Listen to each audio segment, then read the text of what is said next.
Hello everyone, welcome to electrical department. आज के इस मैराथन क्लास में हम पॉलिटेक्निक 6 सेमेस्टर का subject electrical design drawing and estimating second का चैप्टर 6 देखेंगे। इसके पिछले मैराथन क्लास में हमने आपको चैप्टर 7 और चैप्टर 8 को पढ़ाया है। अगर अभी तक आपने उन मैराथन क्लास को नहीं देखा है तो उसको भी देख लीजिए, क्योंकि चैप्टर 7 और चैप्टर 8 दोनों ही चैप्टर आपके एग्जाम के लिए काफ़ी ज़्यादा इंपॉर्टेंट है। तो किसी रीज़न की वजह से क्लासेस नहीं आ रही थी, लेकिन अब क्लासेस रेगुलर आएगी और उम्मीद है 20 तारीख को आपका एग्ज़ाम है। इसके पहले हम जो बचे हुए चैप्टर हैं उसको भी समाप्त कर देंगे। तो देखिए, जो आपका चैप्टर 6 है वो है आपका estimation of overhead and underground distribution line. देखिए, चैप्टर 6, 7 और 8 इसमें से जो आते हैं एग्जाम में, इसमें से ज़्यादातर थ्योरी आते हैं और न्यूमेरिकल्स आते हैं एग्जाम में। जो 1-2 डायग्राम है उसके लिए हम एक सेपरेट वीडियो बना देंगे, ठीक है। तो इस मैराथन क्लास में हम जो आपका चैप्टर 6 है इसके जितने भी टॉपिक्स इसमें सभी टॉपिक को कवर करेंगे और बहुत ही अच्छे से एक्सप्लेन करेंगे, ताकि आपको कोई और वीडियो ना देखना पड़े। तो आप लोग इस मैराथन क्लास को ज़्यादा से ज़्यादा स्टूडेंट के पास शेयर कर दीजिए, ताकि अधिक से अधिक स्टूडेंट इससे जुड़ सके। और आप लोग अगर अभी तक हमारे चैनल पर नए हैं तो चैनल को सब्सक्राइब भी जरूर कर लीजिए। तो चलिए, आज की इस मैराथन क्लास को अब हम स्टार्ट करते हैं।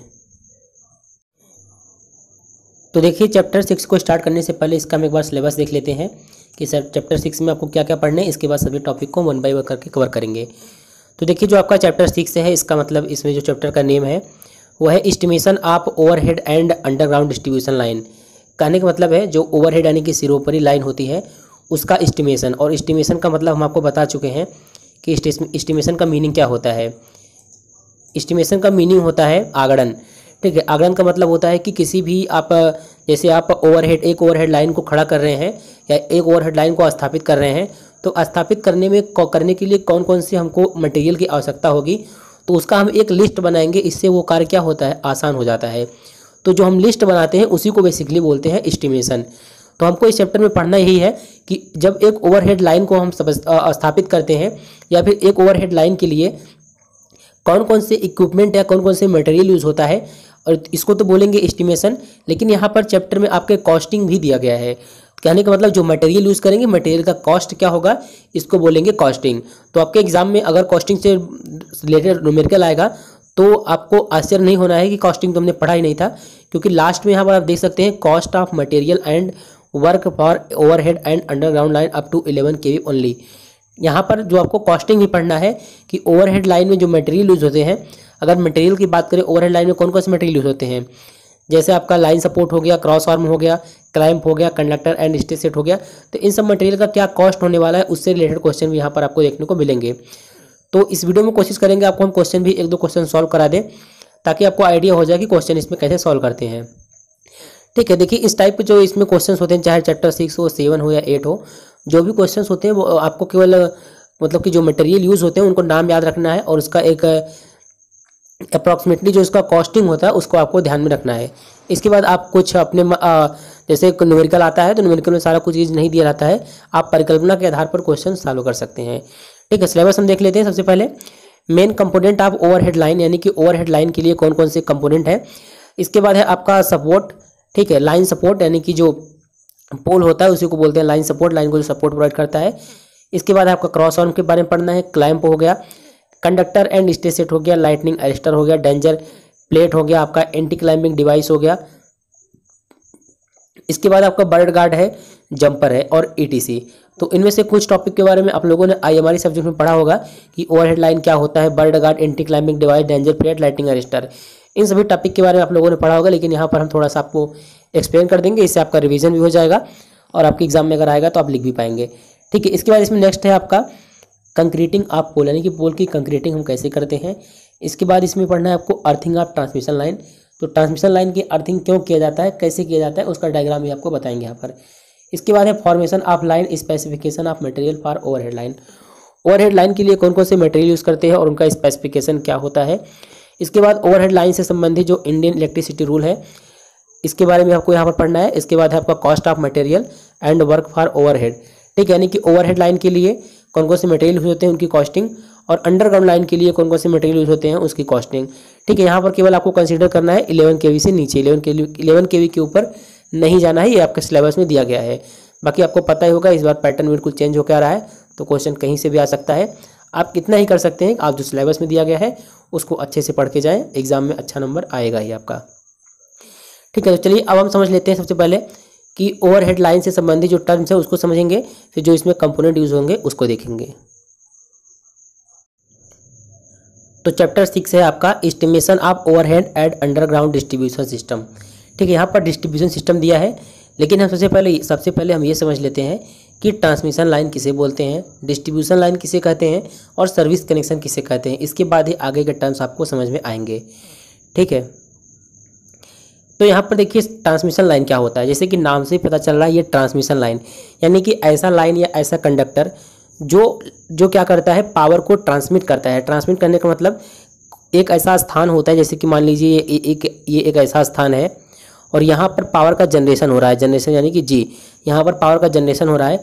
तो यहाँ से पावर को जो हम जनरेट करते हैं, मान लीजिए यहाँ पर 11 kV पावर को हम जनरेट कर रहे हैं, तो यहाँ से जो कंडक्टर पावर को ट्रांसमिट करता है, और ट्रांसमिट कहाँ तक करेगा, ये करेगा ट्रांसमिट सब स्टेशन तक या फिर किसी कंज्यूमर के पास करेगा। ठीक है, ज़्यादातर क्या होता है सब स्टेशन पर होता है, मतलब ट्रांसमिशन लाइन जो होता है सब स्टेशन पर जाता है, उसके बाद वहाँ पर डिस्ट्रीब्यूशन लाइन, उसके बाद वहाँ पर सर्विस कनेक्शन होता है। तो ऐसा लाइन जो पावर स्टेशन में जो पावर जनरेट होता है उसको ट्रांसमिट करने का कार्य करता है, उसको बोलते हैं हम ट्रांसमिशन लाइन। इसके विपरीत आपका होता है डिस्ट्रीब्यूशन लाइन। तो डिस्ट्रीब्यूशन लाइन जो होता है, जैसे कि यहाँ पर हमने आपको बताया, ये आपका जनरेटिंग स्टेशन है। ठीक है, ये जनरेटिंग स्टेशन है और यहाँ से यहाँ तक ये क्या है आपका, ये आपका ट्रांसमिशन लाइन है। ठीक है, तो यहाँ से यहाँ तक ट्रांसमिशन लाइन, और इसके बाद ये क्या हो जाएगा आपका, यहाँ से डिस्ट्रीब्यूशन लाइन हो जाएगा। क्यों? क्योंकि ट्रांसमिशन लाइन से हम कोई भी लाइन बीच में नहीं निकालते हैं। तो ऐसा इलेक्ट्रिकल लाइन सिस्टम जो ट्रांसमिशन लाइन के अंतिम छोर, ये आपका इसका लास्ट पॉइंट है, इसके अंतिम छोर से इलेक्ट्रिक पावर को, ठीक है, लाइन सोर्स तक या फिर कहीं यहाँ तक पहुँचाता है, इसको बोलते हैं हम डिस्ट्रीब्यूशन लाइन। यानी कि जो लाइन पावर को डिस्ट्रीब्यूट करता है, इसको हम डिस्ट्रीब्यूशन लाइन कहते हैं। अब यहाँ पर आपने देख लिया डिस्ट्रीब्यूशन लाइन। तो जैसे कि अब मान लीजिए ये आपका हो गया आपका डिस्ट्रीब्यूशन लाइन। अब डिस्ट्रीब्यूशन लाइन से हम क्या करेंगे, यहाँ पर पावर को सप्लाई देंगे, किसको, कंज्यूमर को देंगे। तो इसी को बोलते हैं हम, इसको बोलते हैं सर्विस कनेक्शन। सर्विस कनेक्शन मतलब कि ऐसा मतलब सर्विस कनेक्शन कैसे बोलेंगे हम, कंज्यूमर को जो हम इलेक्ट्रिक पावर प्रोवाइड कराते हैं उसी लाइन को हम बोलते हैं सर्विस कनेक्शन। ठीक है, तो वही चीज़ हमने यहाँ पर लिखा भी, आप एग्जाम में लिख भी सकते हैं कि वह इलेक्ट्रिकल लाइन सिस्टम जो इलेक्ट्रिक पावर स्टेशनों में जनरेट इलेक्ट्रिक पावर को कंज्यूमर या उनके निकट स्थित सब स्टेशन तक इलेक्ट्रिक पावर लाती है, उसको हम बोलते हैं ट्रांसमिशन लाइन। इसके विपरीत, इसके जस्ट थोड़ा सा अपोजिट, इसके आगे पावर प्रोसेस होता है डिस्ट्रीब्यूशन लाइन। तो ऐसा इलेक्ट्रिकल लाइन सिस्टम जो ट्रांसमिशन लाइन के अंतिम छोर से इलेक्ट्रिक पावर को उपभोक्ता के सेवा लाइन सोर्स तक पहुंचाती है, उसको हम बोलते हैं डिस्ट्रीब्यूशन लाइन। ठीक है, फिर इसके बाद हमने आपको बताया सर्विस कनेक्शन क्या होता है। तो देखिए ऐसा इलेक्ट्रिकल लाइन सिस्टम जो डिस्ट्रीब्यूशन लाइन से निकलकर उपभोक्ता तक जाती है, उसको बोलते हैं हम सर्विस लाइन। यानी कि कंज्यूमर को जो लाइन कंज्यूमर को इलेक्ट्रिक पावर या इलेक्ट्रिक सोर्स प्रोवाइड कराती है, उसी लाइन को हम बोलते हैं सर्विस कनेक्शन। ठीक है, अब बात करें अगर इलेक्ट्रिकल सप्लाई सिस्टम के कौन कौन से मेन पार्ट होते हैं जिसके जरिए पावर को मतलब ट्रांसमिट, डिस्ट्रीब्यूट और उसको मतलब कंज्यूमर तक पहुंचाया जाता है, तो इसके 3 पार्ट होते हैं। पहला होता है आपका इलेक्ट्रिकल जनरेटिंग सिस्टम, यानी कि पावर को जनरेट करना। इसके बाद होता है ट्रांसमिशन सिस्टम, मतलब पावर को ट्रांसमिट करना, दूर तक भेजने के लिए पावर को हम क्या करते हैं, ट्रांसमिशन सिस्टम का यूज़ करते हैं। इसके बाद आपका होता है डिस्ट्रीब्यूशन सिस्टम। ठीक है, डिस्ट्रीब्यूशन सिस्टम के बाद पावर को कंज्यूमर तक पहुंचाया जाता है। अब बात करें यहाँ पर डिस्ट्रीब्यूशन सिस्टम, तो हमने समझ लिया, लेकिन डिस्ट्रीब्यूशन सिस्टम के बाद इसके बाद भी 3 मेन पार्ट होते हैं। कौन कौन से, यहाँ पर आप देख सकते हैं, फीडर होता है, डिस्ट्रीब्यूटर होता है और सर्विस लाइन। ठीक है, फीडर के थ्रू हम क्या करते हैं, जहाँ जहाँ पर हमको पावर को फीड करना होता है उसके थ्रू ले जाते हैं, और सर्विस लाइन से क्या करते हैं, हम कंज्यूमर को इलेक्ट्रिक पावर प्रोवाइड कराते हैं। ठीक है, अब बात आती है main component of overhead line, यानी कि ओवरहेड लाइन के कौन कौन से मेन कंपोनेंट होते हैं। तो ओवरहेड लाइन आप लोगों ने देखा होगा, आप लोगों ने सुना भी होगा, यानी कि जो ओवरहेड लाइन जो होती है ये क्या करती है, इलेक्ट्रिक पावर को एक स्थान से दूसरे स्थान हम कह सकते हैं, एक पॉइंट से दूसरे पॉइंट तक ले जाती है। ठीक है, ये देखिए यहाँ पर ओवरहेड लाइन या फिर ओवरहेड पावर जो है लाइन एक ऐसी ट्रांसमिशन लाइन होती है जिसे इलेक्ट्रिक पावर जनरेट करने वाले स्थान से उपयोगकर्ता तक पहुँचाया जाता है। इस लाइन को सबसे अधिक इस्तेमाल किया जाता है इलेक्ट्रिसिटी डिस्ट्रीब्यूशन सिस्टम में, यानी कि जो आपका डिस्ट्रीब्यूशन ओवरहेड लाइन होता है इसका सबसे ज़्यादा इस्तेमाल करते हैं हम डिस्ट्रीब्यूशन सिस्टम में। ठीक है, अब बात करें अगर हम main component of overhead line, overhead line के मेन कंपोनेंट कौन कौन से हैं, और यही क्वेश्चन आपके एग्जाम में भी बनता है। सिलेबस के अकॉर्डिंग कि ओवरहेड लाइन के कौन कौन से मेन कंपोनेंट हैं, उनके नाम आपको लिखना होगा। अगर डायग्राम बना सकते हैं आपको वहाँ पर थोड़ा सा डायग्राम भी बना देना होगा। देखिए जो थ्योरी की कॉपी मिलेगी ऐसा नहीं है कि उसमें आपको डायग्राम नहीं बनाना है। जैसे अगर इस टाइप के क्वेश्चन आ जाते हैं मेन कंपोनेंट ओवरहेड लाइन, तो ओवरहेड लाइन जैसे कंडक्टर पोल हो गया, इंसुलेटर हो गया, तो इस टाइप के अगर आप डायग्राम बनाकर एक्सप्लेन कर सकते हैं अच्छे से तो भी आपको पूरा नंबर मिलेगा। ऐसा नहीं है कि ड्राइंग शीट अलग से मिला है तो जिसमें थ्योरी वाला डायग्राम भी हम उसमें बना दें। केवल आपको जो ड्राइंग शीट मिला है उसमें डायग्राम जिसमें कहा जाएगा केवल वही आपको इसमें बनाना है। बाकी अगर थ्योरी के साथ डायग्राम है तो आपको उसी में एक्सप्लेन करना है, ठीक है। बाकी दोनों तरह से ही कर सकते हैं, कोई दिक्कत वाली बात नहीं है। अब देखिए कौन कौन से कंपोनेंट हैं जो कि ओवरहेड लाइन में यूज़ किए जाते हैं। देखिए सबसे पहले इसमें आपका है लाइन सपोर्ट, इसके बाद है क्रॉस आर्म, उसके बाद है क्लैंप, इसके बाद लाइन इंसुलेटर, कंडक्टर हो गया, लाइटिंग एडजस्टर हो गया, डेंसर प्लेट। तो ये सारे इक्विपमेंट है। इन सभी के नाम आप लोगों ने सुना भी होगा और इसके बारे में जानते भी होंगे, लेकिन इसके लिए यहाँ पर हम थोड़ा शॉर्ट में इन सभी टॉपिक को एक्सप्लेन करेंगे, ठीक है। डेंजर प्लेट के अलावा कई सारे कंपोनेंट होते हैं, जैसे कि एंटी क्लाइमिंग डिवाइस हो गया, बर्ड गार्ड हो गया, स्टे अरेंजमेंट हो गया, जंपर हो गया, अर्थ वायर हो गया, ठीक है। तो अब हम वन बाय वन करके इन सभी कंपोनेंट को देखते हैं, क्योंकि इन्हीं कंपोनेंट पे मतलब कि क्वेश्चन आ जाएगा कि ओवरहेड लाइन से संबंधित निम्न टर्म्स पर आप टिप्पणी कीजिए। तो दे देगा आपको ऐसे 4-5 दे देगा, यहाँ पर देखिए ऐसे 4-5 आपको दे देगा। लाइन सपोर्ट दे देगा, डेंजर प्लेट दे देगा, लाइन इंसुलेटर, तो 4-5 दे देगा। उन सब पर आपको टिप्पणी करना होगा, क्योंकि इस टाइप के क्वेश्चन पिछली बार भी आए थे, ठीक है। तो अब हम ये समझ लेते हैं कि आपका लाइन सपोर्ट क्या होता है, ठीक है। देखिए लाइन सपोर्ट आप लोगों ने सुना भी होगा। देखिए लाइन सपोर्ट क्या होता है, ऐसा सपोर्टिंग एक प्रकार का सपोर्टिंग पोल होता है। नाम से ही पता चल रहा है लाइन सपोर्ट, यानी कि ये क्या करता है, जो कंडक्टर होती है, कंडक्टर लाइन होती है, उसको सपोर्ट प्रोवाइड करता है। जो आपको आपके घरों के आसपास जो पोल लगे होते हैं वो क्या काम करता है, उसका एक काम ये भी होता है, वो जो आपकी इलेक्ट्रिक लाइन गई होती है या कंडक्टर गई होती है उनको सपोर्ट भी तो प्रोवाइड करता है। तो इस प्रकार से आप एग्जाम में भी लिख सकते हैं कि वह सपोर्टिंग पोल जो एक ओर भूमि में गड़ा होता है और दूसरी ओर इलेक्ट्रिक लाइन के अन्य अंगों को धारण करते हुए उसके कंडक्टर को भूमि से निश्चित ऊंचाई पर बनाए रखता है। जो चीज़ आप देखते हैं वही चीज़ यहाँ पर लिखा गया है, इसी को बोलते हैं लाइन सपोर्ट, ठीक है। यानी कि एक ऐसा सपोर्टिंग पोल जो एक और भूमि में गड़ा होता है और दूसरी ओर क्या करता है, इलेक्ट्रिक लाइन की अनेक पार्ट जैसे कि इंसुलेटर हो गया, कंडक्टर हो गया, और भी जिस टाइप के उसमें क्लैंप लगते हैं, नट बोल्ट लगते हैं, उन सभी को ये क्या करता है, धारण किए होता है, मतलब सपोर्ट प्रोवाइड करता है। इसी को बोलते हैं लाइन सपोर्ट। अगर बात करें लाइन सपोर्ट का, तो लाइन सपोर्ट में कई प्रकार की प्रॉपर्टीज़ होनी चाहिए, तभी वह अच्छा लाइन सपोर्ट माना जाता है, ठीक है। यहाँ पर अगर हम इसकी प्रॉपर्टी की बात करें तो इसका जो मैकेनिकल स्ट्रेंथ है, ठीक है, इसका जो मैकेनिकल स्ट्रेंथ है वो काफ़ी ज़्यादा हाई होना चाहिए।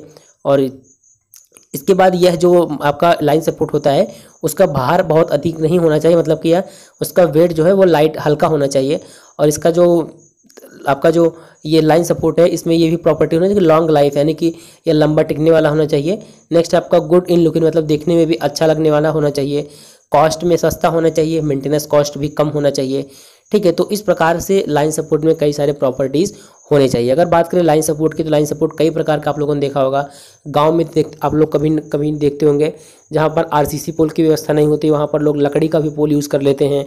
वहां पर भी एक मतलब कि अच्छे से पोल का एक अच्छी सी लकड़ी का पोल बनाते हैं और उसके बाद उससे क्या करते हैं, उसके ऊपर से कंडक्टर को हम ले जाते हैं, उसको भी ओवरहेड लाइन ही बोला जाता है।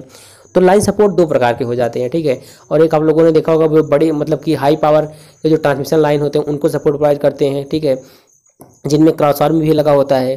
तो इस प्रकार से लाइन सपोर्ट जो होते हैं वो दो प्रकार के होते हैं। पहला होता है आपका खंभे या पोल होता है और दूसरा होता है आपका टावर, ठीक है।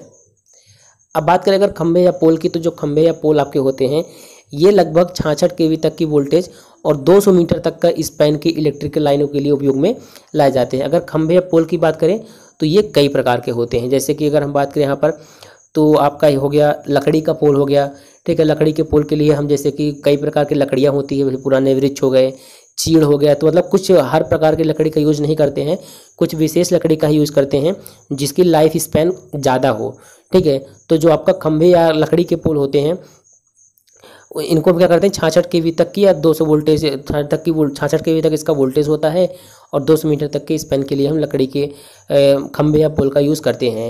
और हमने इसमें टाइप आपको बताया, तो लकड़ी के पोल हो गए, इसके बाद आपका सिंगल पोल हो गया, ए टाइप पोल आपने देखा होगा, एच टाइप का पोल होता है, स्टील के पोल होते हैं, स्टील ट्यूबुलर पोल होते हैं, रेल पोल हो गया, इसके बाद स्टील लैटिक पोल हो गया, इसके बाद इसमें सीमेंट कंक्रीट पोल, ज़्यादातर आप लोगों ने सीमेंट कंक्रीट पोल देखा होगा। सीमेंट कंक्रीट पोल में भी दो टाइप के होते हैं, एक पीसीसी होता है, एक आरसीसी होता है। पीसीसी का मतलब होता है प्री कास्ट कंक्रीट पोल, इसमें जो होता है प्री कास्ट कंक्रीट पोल होता है, और आरसीसी जो होता है आपका रेनफोर्स सीमेंट कंक्रीट होता है। ठीक है, तो इन सभी का यूज़ हम क्या करते हैं, लाइन सपोर्ट के रूप में करते हैं।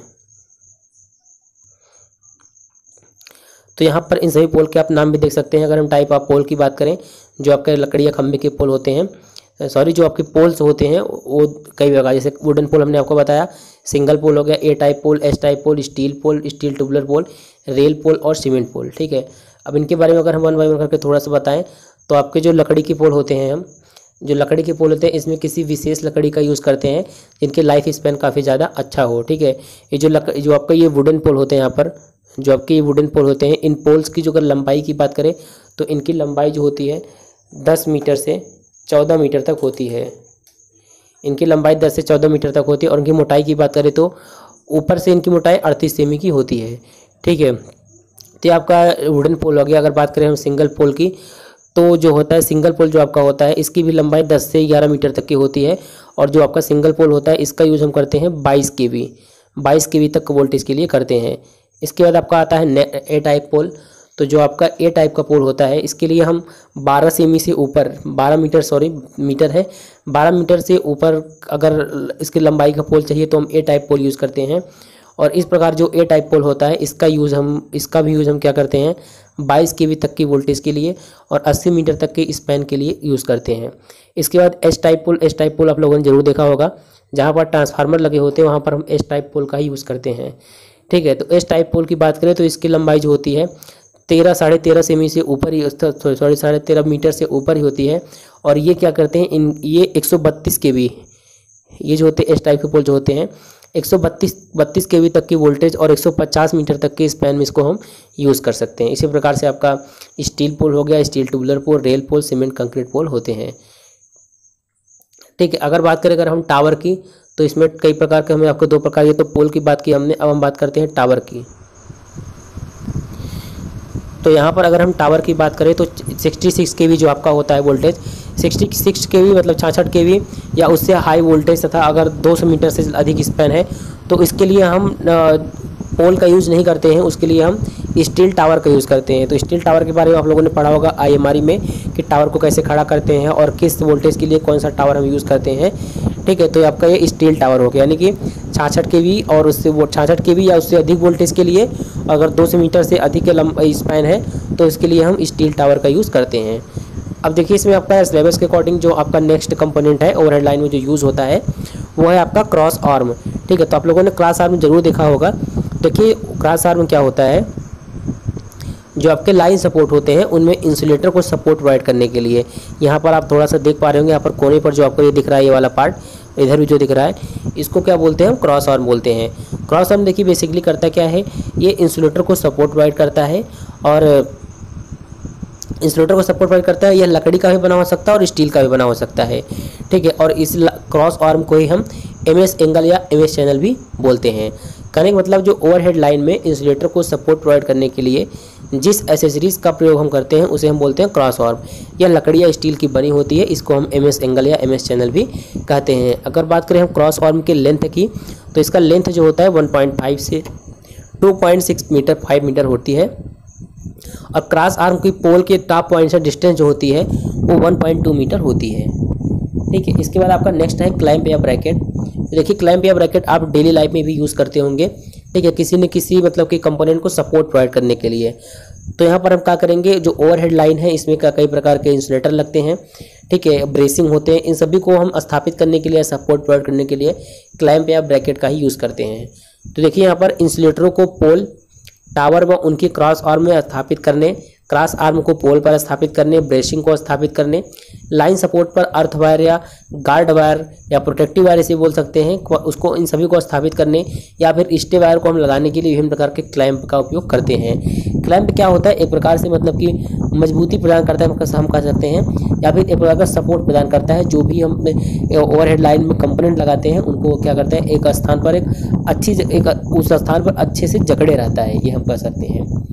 ठीक है। अब देखिए इसमें आपका होता है लाइन इंसुलेटर।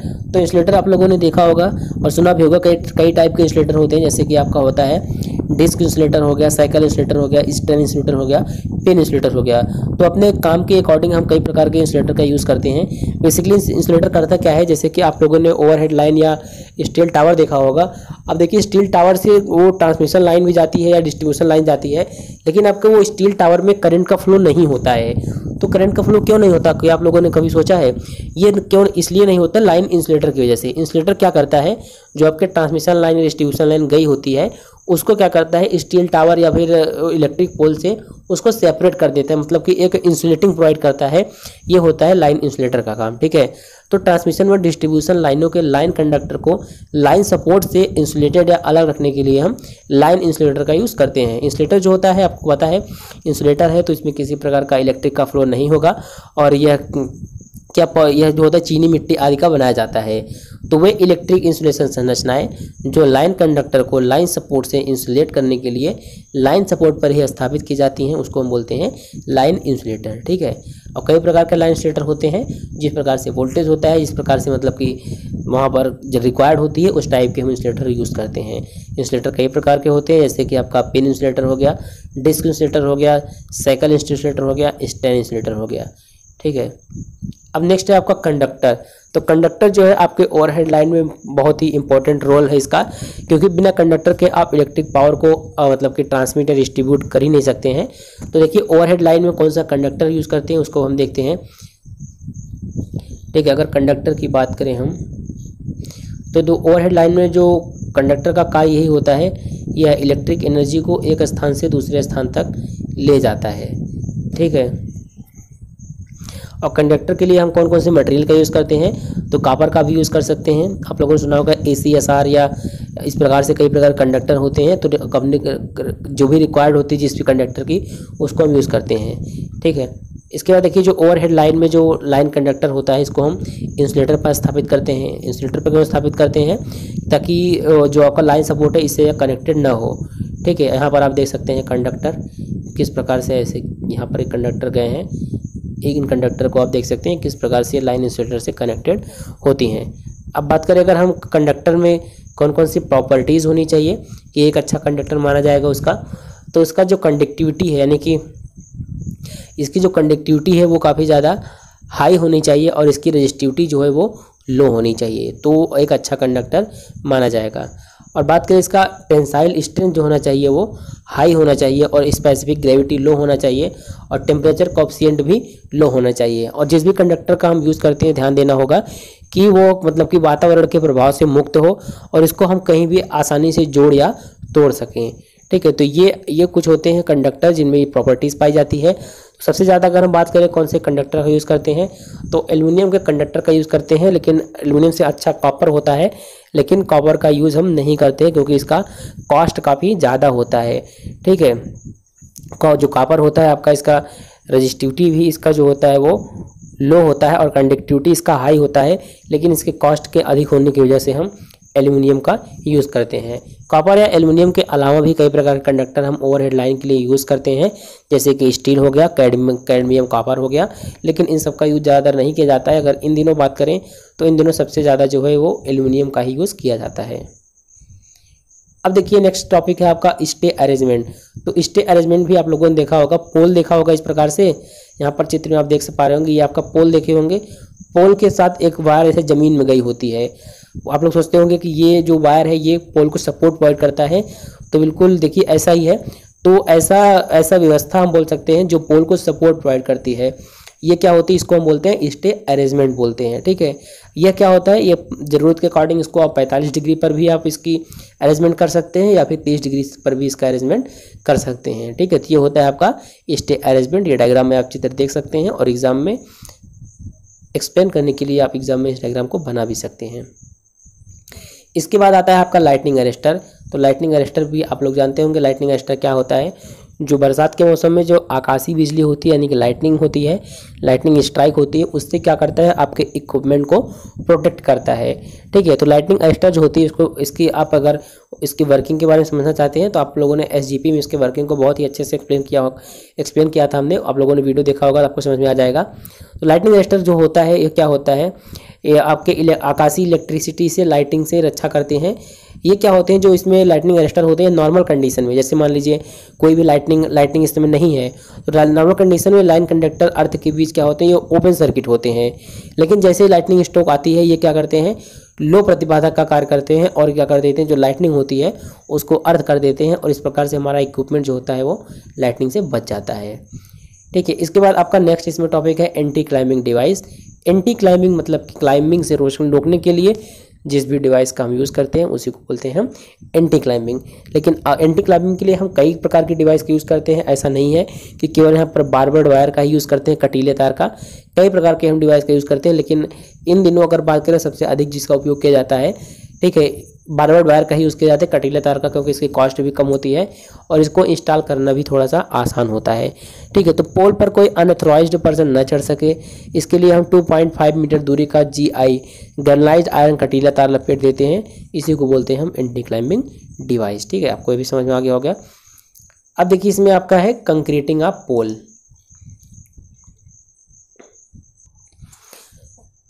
तो देखिए यहाँ पर जो टर्म है कंक्रीटिंग ऑफ पोल, इसका मतलब होता है लाइन सपोर्ट। आप लोगों यहाँ पर देख पा रहे होंगे ये लाइन सपोर्ट है।